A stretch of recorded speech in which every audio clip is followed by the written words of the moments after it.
if you say that you want to do this kind of work of building sustainable communities and you recognize how this world has changed, you need new partnerships. You need to do something different. One of my favorite films is Casablanca.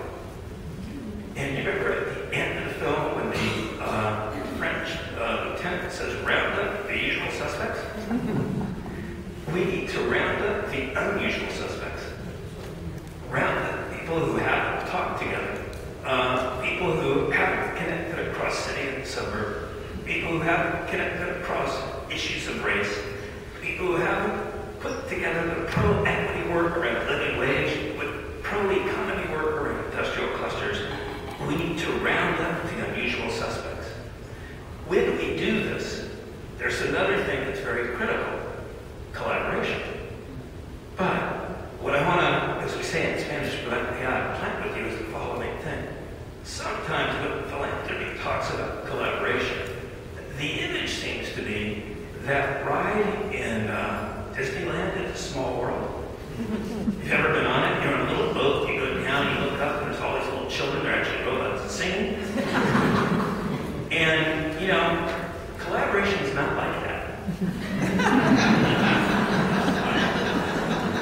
Collaboration, in fact, is what I would call principled conflict. And I'll just give you an example. There's a great example from Los Angeles where there's a community group that's very innovative in South LA called Scope. And when DreamWorks wanted to, just sort of a Vegas studio, wanted to build a new studio in Los Angeles or in Burbank, Los Angeles agreed to give DreamWorks a $70 million subsidy. Now, a lot of people thought that Steve Spielberg might not need $70 million. And so there was a lot of protest about it. But Scope took a kind of different approach. They said, well, you know, we hope you put it in Los Angeles. It's okay to get the subsidy. And we know you're not going to put it in South LA. But what you can do is to create animation academies within our community colleges in South LA so people can be trained for this work. They negotiated hard with DreamWorks, and DreamWorks agreed to put $5 million into a training program.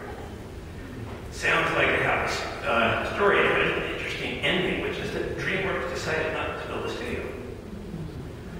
But by the process of conflict and understanding this, who the people were on the other side, they helped with Scope something called Workplace Hollywood. And what Workplace Hollywood does is train people, again, from South LA for all those jobs in the motion picture industry that come on at the end of the film, right? Those jobs like Gaffer and Best Boy, those are actually good jobs, union jobs, and now they're training young people to do it. Out of what looked like conflict came principle and collaboration.